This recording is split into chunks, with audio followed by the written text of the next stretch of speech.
Barbie story টাইমে সকল বন্ধুকে স্বাগত জানাই। চলো দেখে নি আজকের গল্পে কি হয়। আরে এখানে তো মুনমুন, সোহিনী সবাই বসে রয়েছে, কিসের জন্য? চলো গল্পটা তাড়াতাড়ি শুরু করি।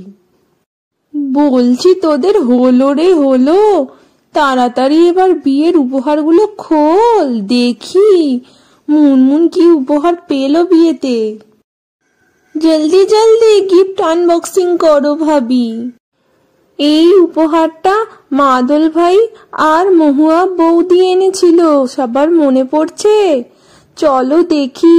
আরে ওদের গ্রামাঞ্চলের এই সুন্দর হাতে আঁকা ছবিটা ওরা উপহার দিয়েছে, খুব ভালো হয়েছে, খুব সুন্দর তো ছবিটা। বহুত আচ্ছা হে ছবিটা, আমি লাগিয়ে দেব ঘরে, আমি সুন্দর করে এখানে সাজিয়ে দেব।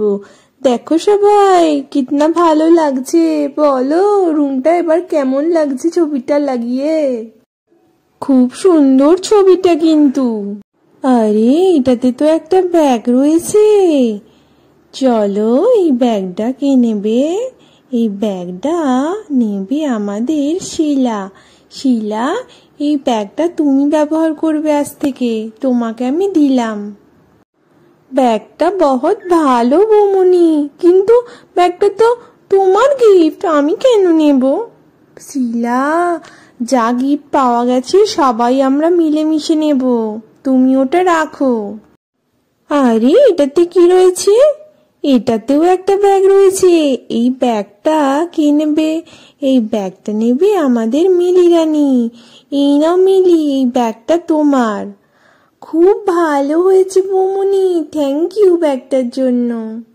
এই নাও বৌমা, এটা তোমার মুম্বাইয়ের মা, মানে শিলার মা পাঠিয়েছে।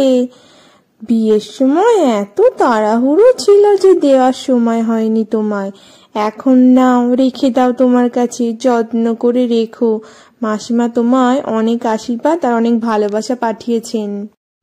হ্যাঁ বৌমনি, মা আসতে পারলো না, ইসিলিয়ে মায়ের বহুত মন খারাপ ছিল। তুমি এটা পড়ো কিন্তু। আমি নিশ্চয় পড়বো, মাসিমাকে আমার অনেক প্রণাম জানাবে শিলা। এই দেখো পরে কি গিফট বেরিয়েছে, আরো একটা শাড়ি পাওয়া গেছে, এটাও খুব সুন্দর, এটা কে নেবে? ওটা তুই রেখে দে মুনমুন। এই দেখো দুটো বড় বড় হিল জুতো, এই দুটো শিলা মিলি পরবে। কি সোহিনী, তুমি একটা রাখবে নাকি? দেখো যদি এই জুতো পরে হাঁটতে পারো তো রেখে দাও তুমি একটা। না বাবা, আমি এত হিল জুতো পরে হাঁটতে পারবো না, ওর শিলা মিলি পড়ুক। সবাই দেখো একটা সোনার দুল, এই সোনার দুলটা আমি সোহিনীকে দিলাম। না না না বৌমনি, এটা আমি নিতে পারবো না। নিতে পারবো না বললে তো হবে না, আমি ভালোবেসে দিচ্ছি, তোমাকে বড় জায়ের কথা শুনতেই হবে সোহিনী। ঠিক আছে দিদিমণি, ঠিক আছে নেব। আরো একটা সোনার কানের পাওয়া গেছে, দেখো সবাই, সবাই আমার দিকে দেখো, আমি একটা গিফট খুলবো এবার, দেখো কি বেরোয়। এই দেখো একটা থালা বেরিয়েছে, আমাদের রান্নাঘরের কাজে লাগবে। সবাই আমার দিকে দেখো, আমি একটা গিফট খুলছি। আরে একটা কি সুন্দর পাত্র, এর মধ্যে খাবার ঢাকা দিয়ে রাখা যাবে।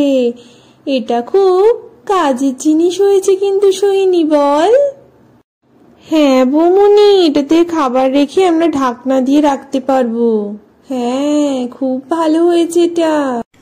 কি রে, তোদের গিফট দেখার পর্ব শেষ হলো?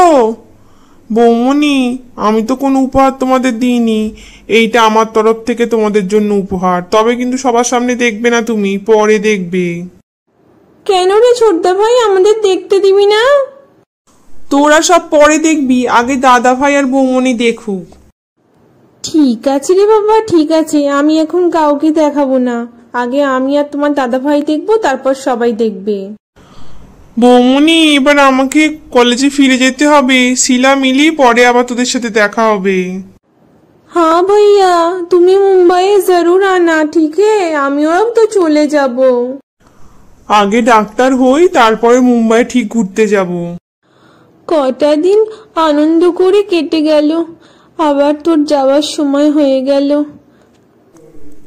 ও মা, যেতে তো হবেই, বলো, তোমারই তো স্বপ্ন আমি ডাক্তার হই, তারপর তো সেই গ্রামেই ফিরে আসবো, গ্রামের মানুষের চিকিৎসা করব। তোরাই তো আমার গর্ব বাবা। পড়াশোনা করে মানুষের মতো মানুষ হ, ভালো ডাক্তার হয়ে ফিরে আয়। দেখিস বাবা, সাবধানে থাকিস। তোদের জন্য ভগবানের কাছে সবসময় মঙ্গল কামনা করি আমি। তুমি সাবধানে থেকো মা, আমি তাড়াতাড়ি ফিরে আসবো। আসছি রে মিলি, সাবধানে থাকিস। তা তোর সেই বন্ধু কোথায় গেল? রজনী তো কিছু কেনাকাটা করতে বেরিয়েছে। কি ব্যাপার বলতো ছোটদা, রজনীর কথা জিজ্ঞাসা করছিস? সে তো এমনি বললাম, ঠিক আছে আসছি রে। তো বন্ধুরা, আজকে গল্পটা এখানেই শেষ করলাম। গল্পের পরবর্তী পর্ব দেখতে অবশ্যই আমাদের চ্যানেলটা লাইক আর সাবস্ক্রাইব করতে ভুলো না। টাটা।